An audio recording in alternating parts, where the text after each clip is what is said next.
Good afternoon. This is a regularly scheduled meeting of the Administrative Committee of the County of Washington.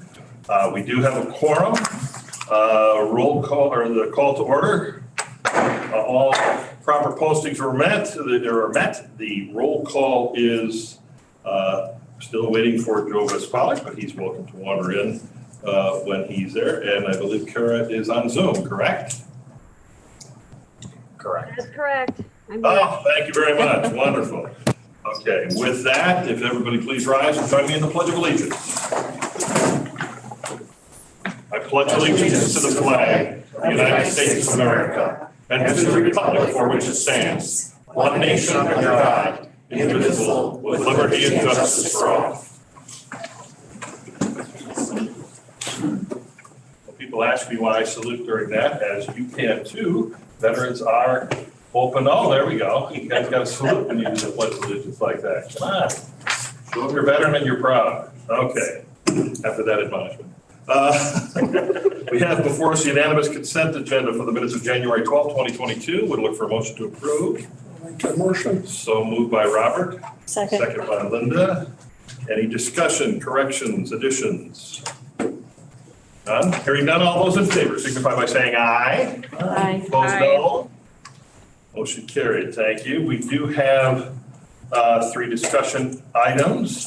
The first, 5A, is the compensation plan update. Who will be taking that one? Aaron.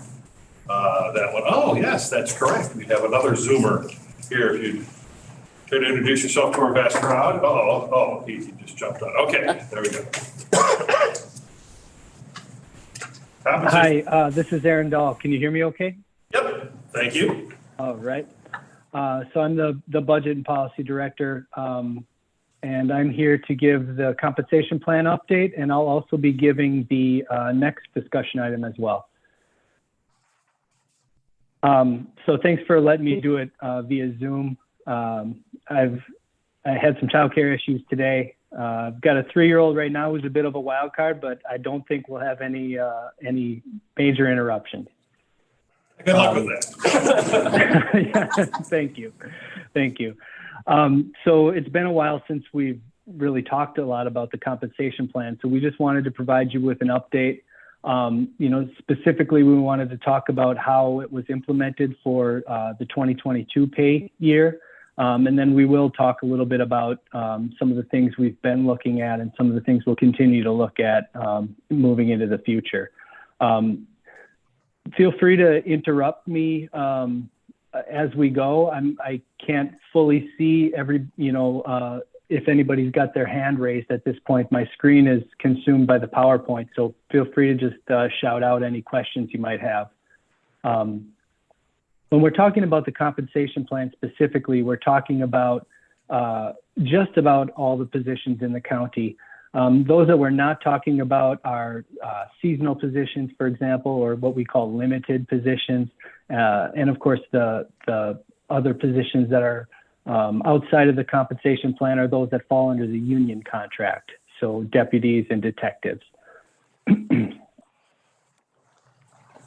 So again, since it's been a little while, I just wanted to first provide a quick overview.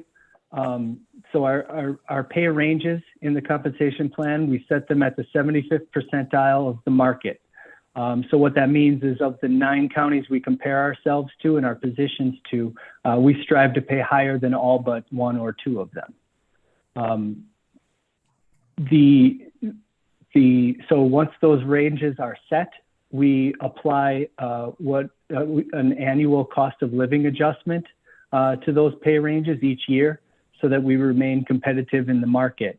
Again, I'll talk about what we did for 2022 a little bit in just a moment, but generally speaking, there's a COLA, and then employees also receive merit-based pay increases based on the score that they receive on their performance appraisals.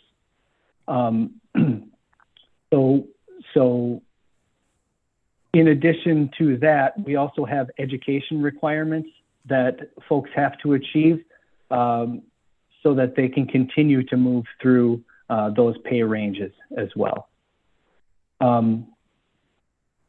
So just a touch on 20 and 21, when we implemented the pay plan starting in budget year 2020, all employees had been placed in their newly modified pay ranges.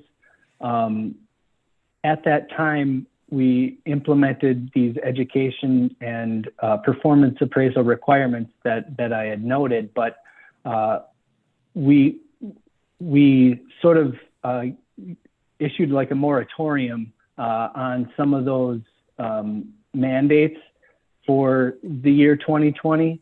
So for example, everyone got a standard merit increase moving into 2021, and we did not hold anyone up for not achieving the education requirements moving into 2021. So that really was sort of an introductory period. So they could be doing those things, but the repercussions weren't fully implemented at that point. I only say that because on the next slide, when I start talking about 2022, this will be our first year of implementation where we're fully using the education requirements and the performance appraisals. So the next couple of slides are going to talk specifically about how we moved into 2022. So we're talking about all the pay adjustments that were effective as of 1/1 of 2022. We used a 2% cost of living adjustment this year. So when we budget, obviously we have to make a guess about what we think other counties in our market are going to be doing in terms of a COLA, because we're indexed against them. Obviously best case scenario, we land right on where the average in the market lies. Too low and we lose our competitive advantage. If we go too high with the COLA, we risk exceeding our goals of staying in that 75th percentile range. Historically, I think we've kept up pretty well. And as we look at the market, again, with what they've budgeted, we're seeing between that 1% and 3% in that market space.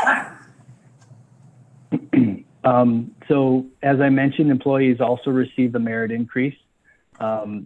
That's based on the performance appraisal score they received throughout 2021. Generally speaking, so we'll talk in a second about how those scores kind of panned out, but generally speaking, employees who received 3.0 or above, meaning meets expectations or above, received between a 1.2% and a 3.2% merit increase. And then one additional thing, which we talked about during budget time, was we put some funding into the 2022 budget to provide sort of a one-year pay increase to employees of 1%. So that will not continue into future years. It doesn't get applied to their base, as we call it. But as we talked about during the budget, there's a lot of market uncertainty right now. We made some tweaks to some of our benefits. So we assumed we might need to apply this to stay competitive with where the rest of our market is from a total compensation perspective. Total compensation meaning pay and benefits.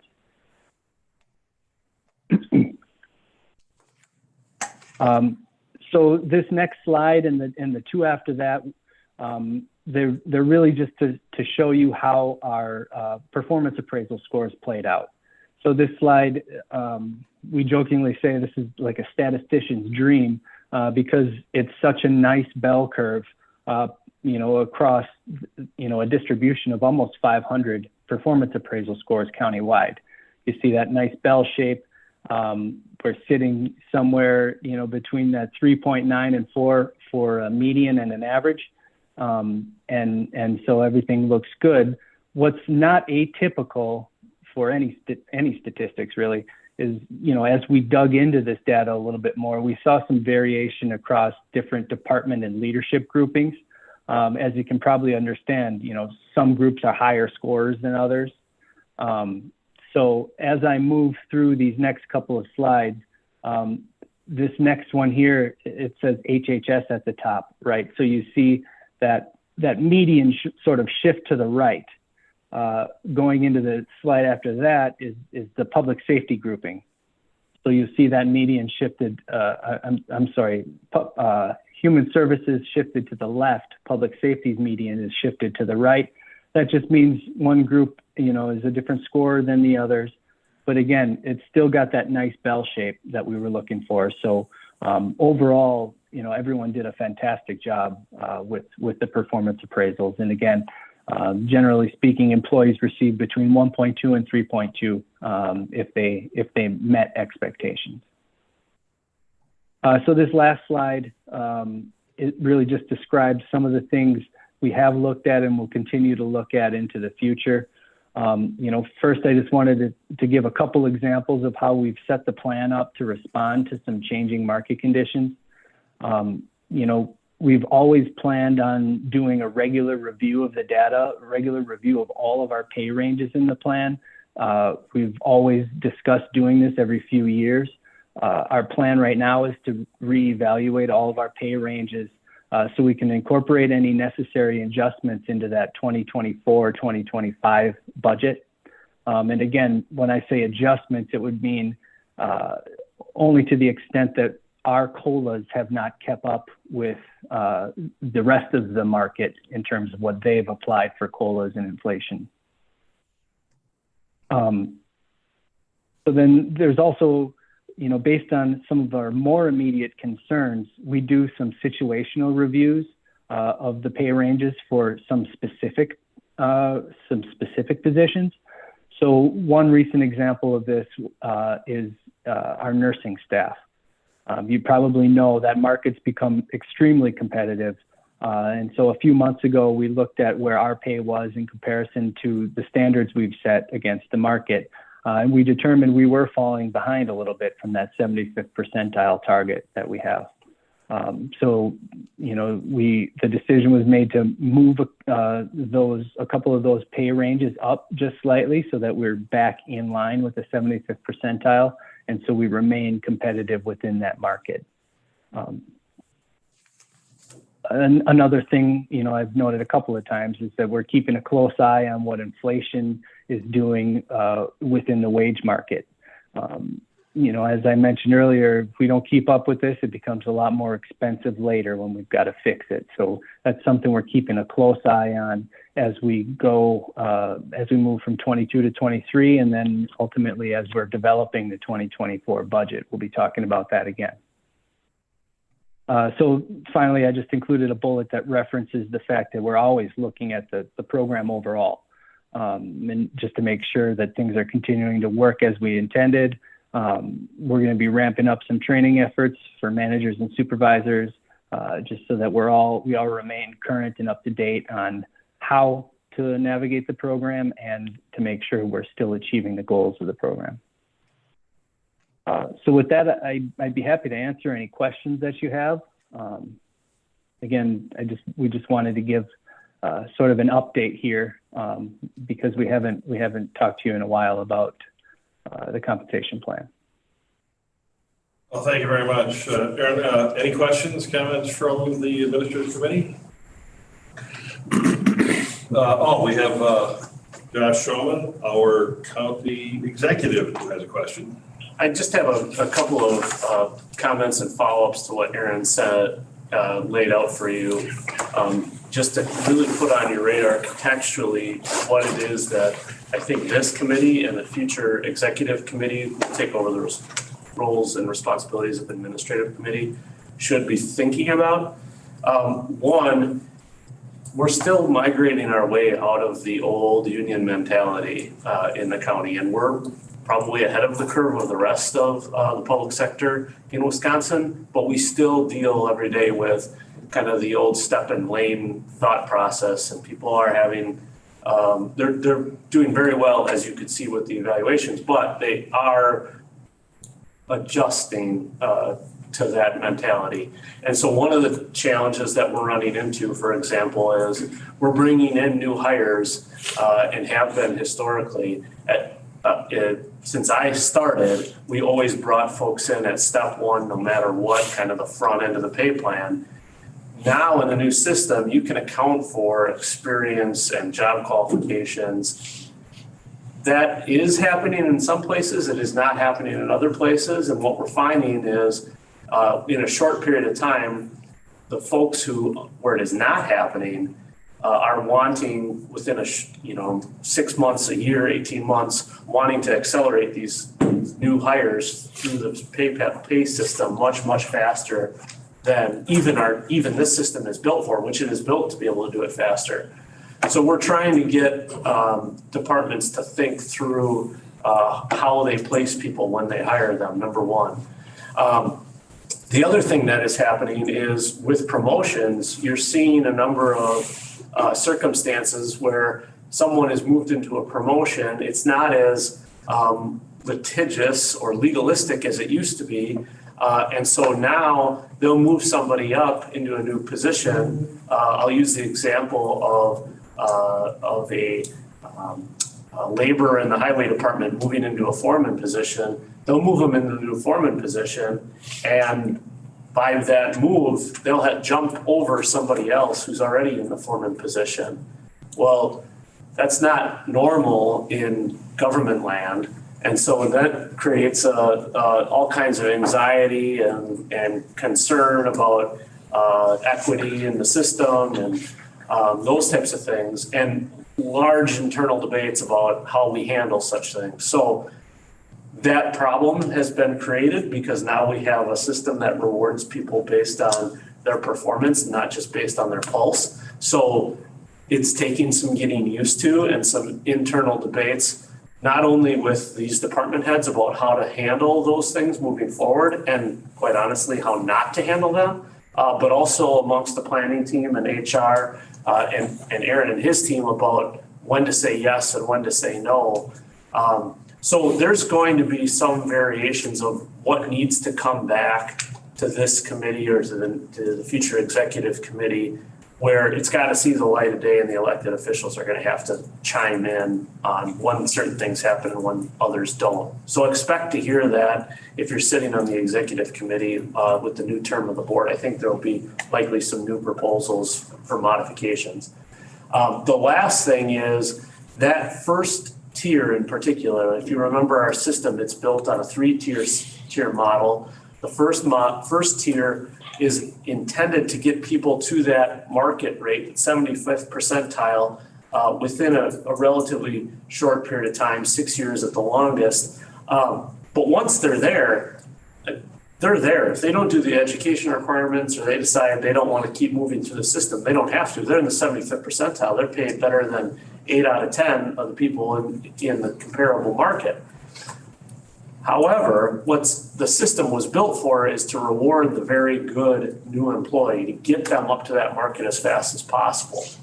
Practically speaking, that's not how it's working, because we collectively as elected officials have built a model that is still a little bit reliant on the old union idea of we budgeted 2% COLA and we budgeted 2% merit increase. And then we internally have kind of bastardized it to make it that 1.2 to 3.2% range. There's only one problem. When people who've been in the union system for a long time think about evaluating someone who's been here for 2 years compared to someone who's been here for 15 years, human nature dictates that this person who's only been here 2 years couldn't possibly live up to the standard to the person who's been here for 15. So I couldn't possibly give this person a 4 and this person a 4. So now the new person is sitting slowly moving through the system because they can't reach that standard.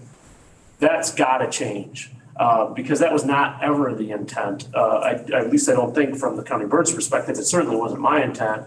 And so there will be proposal that comes forward to the executive committee in the future that starts to look at holistically, how do you address that for new employees? And how do we make sure they're getting to market in a competitive wage? Because now what we're seeing, as I'm sure you can all attest to yourselves in the private sector, I'll use the example of dispatchers because it's a hot one and it just happened recently.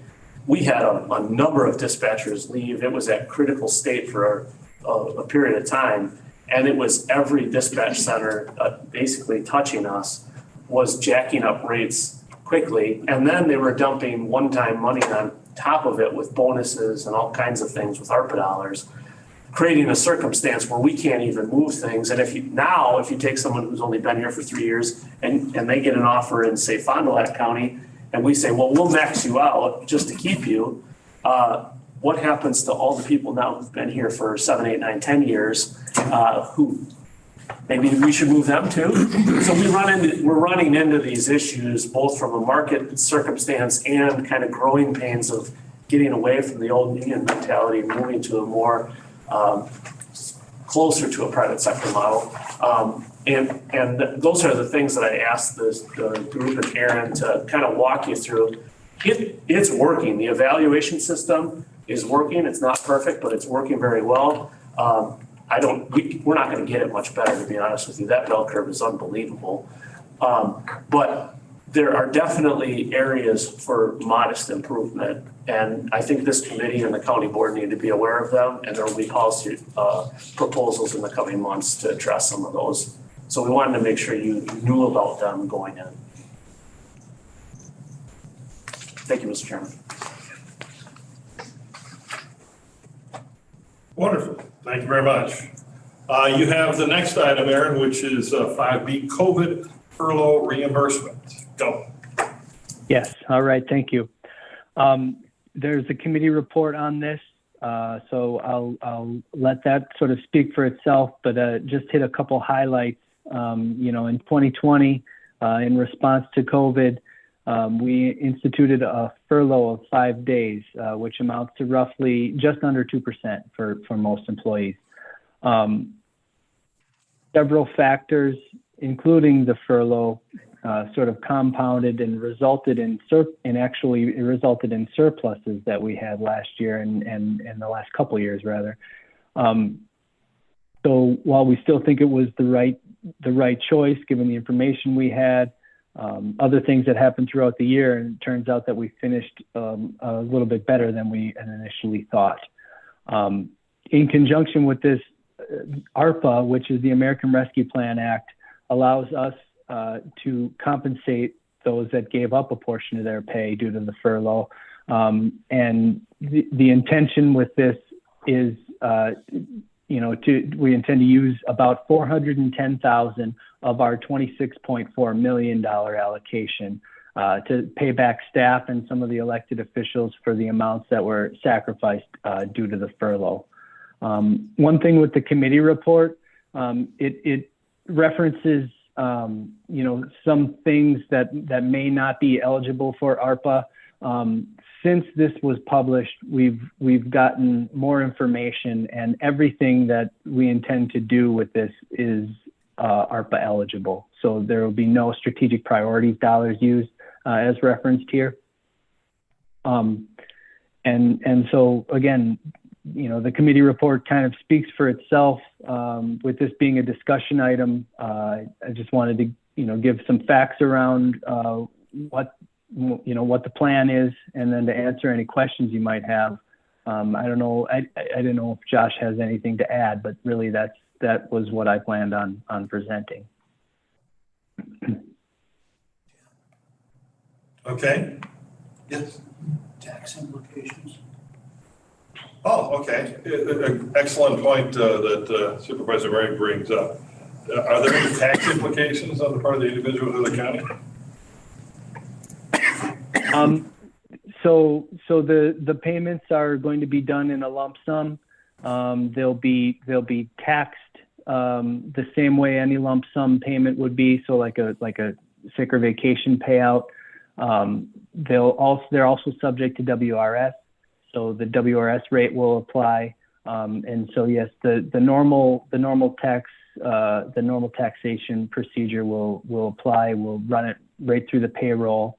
So it won't be separate checks that we'll issue, but that's the way that'll be handled. Okay, thank you. Any other questions, comments, concerns, members of the committee? Yes, Alderperson. Maybe it doesn't both factors, but say, what if they come home on Friday night not feeling good, they go to urgent care or something, and the doctor says you got COVID. And he says you're going to stay away for 5 days. say if Saturday, Sunday, Monday, Tuesday, and Wednesday, can they come back on Thursday? Or do they have to stay off for another, is it going by work days, or how does this go? That's calendar days, to my knowledge. We're not looking at work days. And that's separate from furlough. Yeah. Okay, we do have our HR director here, Todd Scott. I believe that's calendar days, as long as they're not running a fever. I mean, So how much time do you have to be off of work? yes. Yeah, so based on what the CDC's, and I had to look at what the CDC's recommendations have been for the last week or so. That being said, we're following their direction, and typically it's from the onset of symptoms to the last time you have symptoms, it's 3 days after. So All right, well, thank you. depends if you're, and it's also, there's a vaccination status. Supervisor Vaccinated. Okay, Supervisor Vespali. I just have a question, is the rate of reimbursement, is that being based off of 2020 payroll? It is, yes. It was the rate that they had as of 2020 when they took the furlough itself. Okay. Questions? Anything else? All righty. That's it for our discussion items. We don't have any action items on the. I'm sorry, what? Audit engagement RFP, Except for the audit engagement. Who's taking that? Margie. Margie, how are you? Can we see Margie on that? Let's see. Al, thank you very much. Standing in. Yes, we wouldn't want to pass up Margie. Thank you. All right, so as noted in the committee report, this was about 5 years ago, county implemented a new policy to bid out our audit services, which was something that we hadn't done anywhere in our past that I could track down. Wow. So the auditors we had at the time, we had for about 40 plus years, as far as I could tell. So we bid out audit services in 2017. The 17 through 21 audit were the 5 years under that agreement. At the time we sent out to 11 firms, we received 4 replies. Who we awarded to was not the lowest cost, but they had the highest scoring based on the evaluation of audit approach and experience and team plus cost. So normally at this time, we would be doing another bid for our audit services for the next 5 years. I'm hoping to just extend for 2 years with our current auditors so that my team in finance, rather than spending our time trying to work through an RFP process, we can spend our time working through all these requirements that we have related to the ARPA funds and the upcoming infrastructure funds that we're coming through to the federal government. So there is a lot of reporting requirements on these funds, which is requiring us to make a lot of changes in both our financial system and in how we do some of our procedures around these financial transactions. So I just did the first quarterly report to the Treasury for the ARPA dollars that we received under the state and local fiscal recovery funds. Do you have that dollar amount? Total of 26 million under that. We've done 13 million so far.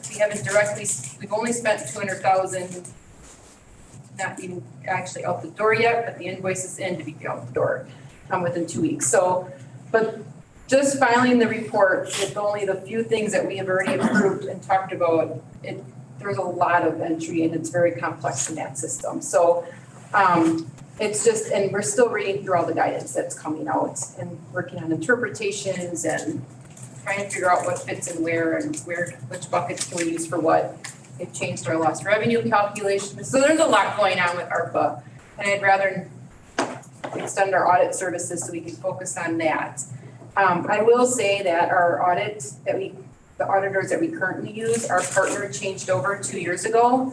So we will not have the same partner on our job for these full 7 years. Our current partner will be with us if we extend, it'll be just 4 years. And the firm again is? Baker Tilly. Baker Tilly. Yes.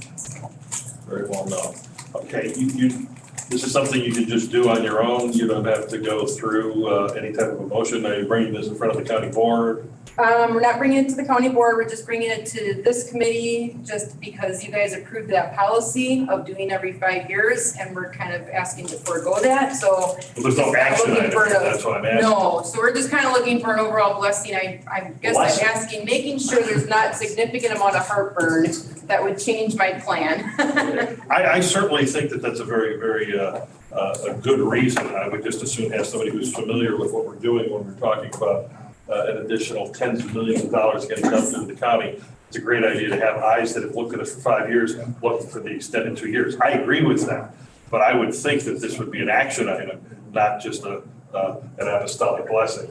And so. Which would imply you're an apostle. Yes, absolutely. Up my halo at the door. Timothy. So, I mean, is that something that, just to cover, Census should be our, fine for this. Yeah, maybe. finance director's, move there that we could put on for the March meeting and have that as something that we would officially approve?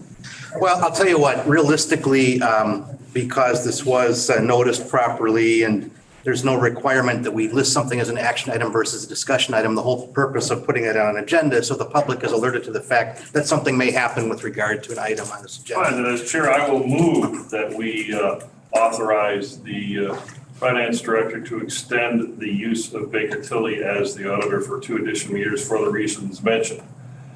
Look for a second by Supervisor Hartwig. Any further discussion? Hearing none, oh, yes, please. Yeah, I have a little, Yes, please. an accounting background, that's why. So I would just caution you, I understand the circumstances and everything, and I definitely would vote for that. I just would caution everybody that you don't want to, things will always be busy, things will always come up, and it is very important to keep your vendors competitive. Correct. I've seen where, companies where they've had the same, like insurance vendor or whatever for years and years and years, and I think they paid for their cabin up north with the extra money they were making. So I just would caution that for the future, No, I that we're agree. careful with that. I would never bring forth unless there was extenuating circumstances such as these, because I feel it is very good practice to bid this out, especially yeah. if we had them for so long previously. And we really noticed a difference in the quality of our audit just by having the bid out. It's a good process. Karen, just because you're on Zoom and I just want to make sure that you're a part of this, did you have any questions or so you understand what we're voting on then? I absolutely do. And I actually am in support of sticking with them as well at this point, because I've also too been in their shoes and understand. So I'm for it. Wonderful, thank you. Okay, we have a motion and a second. All those in favor of extending our audit contract with Baker Tilly for an additional 2 years, signify by saying aye. Aye. Opposed, no. Motion carried unanimously. Thank you very much. Our next meeting date is Wednesday, March 9th, 2022 at 4:45 p.m. We stand adjourned to the call of the chair. Oh, boy, yeah, I guess. I'd been here in time if I went to the right door. No. Hey, Mike, are we off? I don't disagree. All right. I wouldn't want to.